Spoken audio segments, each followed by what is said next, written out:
Deep in a magical forest hidden from the eyes of the world, lived the Smurfs.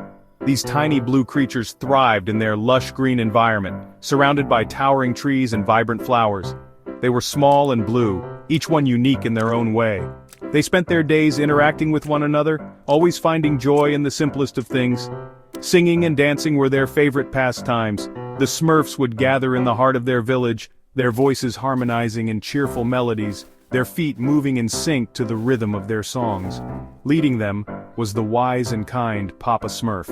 With his red hat and beard, he was a figure of wisdom and guidance, always ready to offer advice and support to his fellow Smurfs. Far away, in a completely different setting, lived the Minions. These yellow, pill-shaped beings thrived in a world of bright colors and chaotic energy. They were yellow and looked remarkably like bananas, with their quirky goggles and overalls adding to their unique appearance.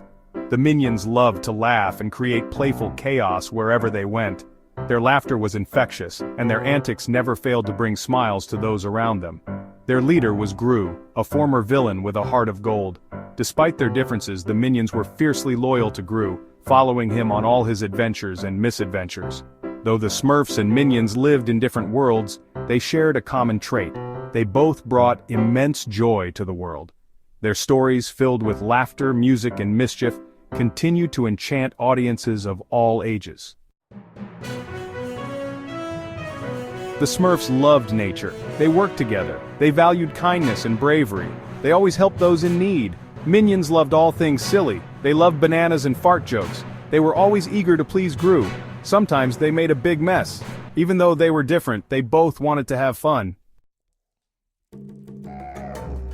One day, the Smurfs had a fiesta. They sang and danced. The forest was alive with music and laughter. The Smurfs had decorated the trees with colorful lights and flowers. Everyone was having a great time, enjoying the festivities. They played games, shared stories, and feasted on delicious Smurfberry pies. It was a perfect day in Smurf Village. Suddenly, a giant banana crashed into the forest. It was the Minions. The ground shook as the enormous fruit tumbled through the trees, leaving a trail of chaos in its wake. The Smurfs stopped their celebration and stared in disbelief. What could this mean? Where did it come from? They were looking for the biggest banana in the world. The Smurfs were surprised. The Minions, with their yellow bodies and blue overalls, were unlike anything the Smurfs had ever seen. They scurried around searching frantically for their prized banana, chattering excitedly among themselves. They had never seen creatures like the Minions before. The Smurfs watched in amazement as the Minions continued their search. Some Smurfs whispered to each other, wondering if these strange visitors were friendly or if they posed a threat to their peaceful village. The Minions were curious about the Smurfs too. They spoke in gibberish. The Smurfs didn't understand. The Minions tried to explain their quest for the giant banana, but their nonsensical language only added to the confusion. Despite the language barrier, both groups were intrigued by each other, setting the stage for an unexpected adventure. Section 4. Whose language is it anyway? The Minions tried to explain. They spoke in their silly language. Banana, they shouted. Bleep bloop! The Smurfs were confused. They tried to talk to the Minions using signs. We live here, Smurfette signed slowly. The Minions just stared. Then they started mimicking the Smurf signs. Everyone started laughing. Section 5. When different colors become friends. Even though they couldn't understand each other's words, they understood laughter. The Smurfs and the Minions, despite their differences, found common ground in their joy and playfulness. Their laughter echoed through the forest, creating a symphony of happiness that transcended language barriers. They realized they all loved to have fun.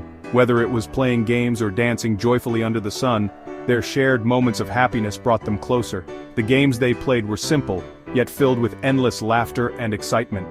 The Smurfs shared their Smurfberries with the Minions. These small blue berries were a delicacy in the Smurf village, and offering them was a gesture of friendship and trust. The Minions, in turn, were delighted by the sweet taste and the kindness shown by their new friends. The Minions shared their banana. Bananas were their favorite treat, and sharing them was their way of saying, "We like you." This exchange of food became a symbol of their growing bond and mutual respect. They learned that being different was okay. The Smurfs and the Minions embraced their differences, realizing that these unique traits made their friendship even more special. They shook hands and hugged, sealing their newfound friendship with warmth and affection. What mattered was being kind and having fun. They helped each other, shared stories, and created memories that would last a lifetime. Their kindness towards one another was the foundation of their friendship, proving that fun and compassion go hand in hand. They all learned a valuable lesson that day. The Smurfs and the Minions discovered that true friendship knows no boundaries. It doesn't matter where you come from or what you look like. What matters is the love and joy you share. Sometimes, laughter is the best language of all. Their laughter was a universal language that brought them together, proving that joy and friendship can overcome any obstacle. And so, the Smurfs and the Minions continued to laugh, play, and cherish their unique bond.